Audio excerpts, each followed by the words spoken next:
नमस्कार मित्रों, हम सब चाहते हैं कि हम बीमार ना हों,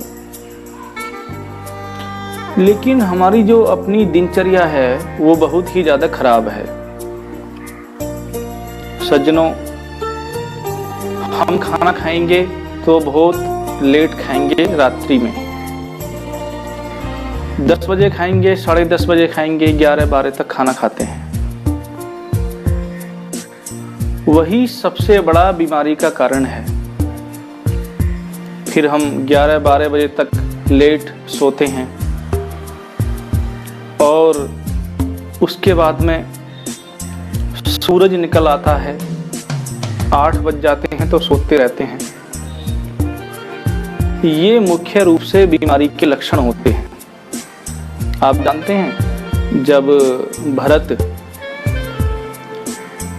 अपने मामा के यहाँ से वापस आए अयोध्या, तो देखा कि श्री राम को वनवास दिया गया है। तो उस समय बहुत दुखी होते हैं और वो एक बात कहते हैं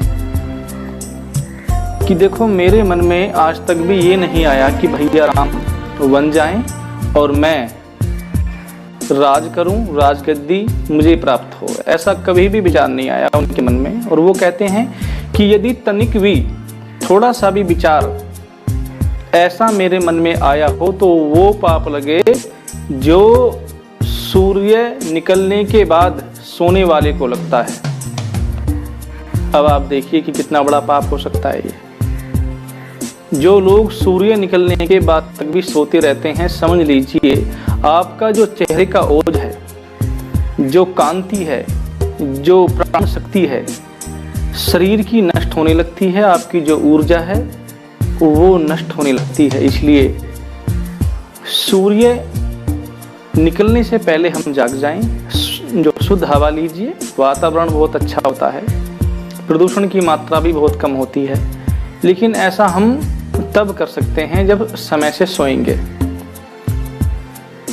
9 बजे लास्ट, लेकिन हम ऐसा नहीं करते। हमारी ही गलतियां हमें बीमार बनाती हैं। जो रात्रि में ज़्यादा जागते हैं, समझ लीजिए कि आपका जो पेट है, जो उदर है, वो खराब रहेगा। 90% की बीमारियां पेट के खराब होने से होती हैं, ध्यान कर लीजिए। इसलिए जो व्यक्ति रात्रि में 11-12 बजे तक जागता है तो उसको बीमारी से दुनिया की कोई ताकत नहीं बचा सकती। इसलिए हम दिनचर्या में थोड़ा बदलाव लाएं। हम मनुष्य हैं। ये बेचारे पशु पक्षी जो होते हैं, आप देखिए 4 बजते ही, 5 बजते ही बोलने लगते हैं और शुद्ध वातावरण का आनंद ये लेते हैं। लेकिन एक मनुष्य है कि वो जगाने से भी नहीं जागता है, कितना भी उठाओ नहीं उठेगा। तो ये सब क्या है? ये बीमारी के कारण होते हैं।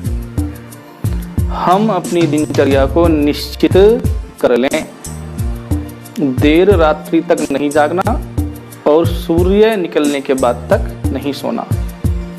यदि आप ऐसा करते हैं तो दुनिया कि कितनी भी मेडिसिन हो, कुछ भी हो, आपको बीमारी से नहीं बचा सकती।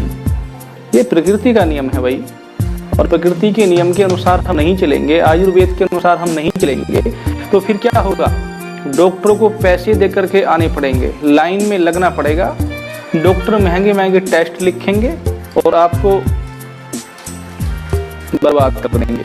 ध्यान रखना, सबसे ज़्यादा जो व्यक्ति टूटता है, आर्थिक अभाव उसके पास में होता है, तो वो होता है दवाइयों का खर्च।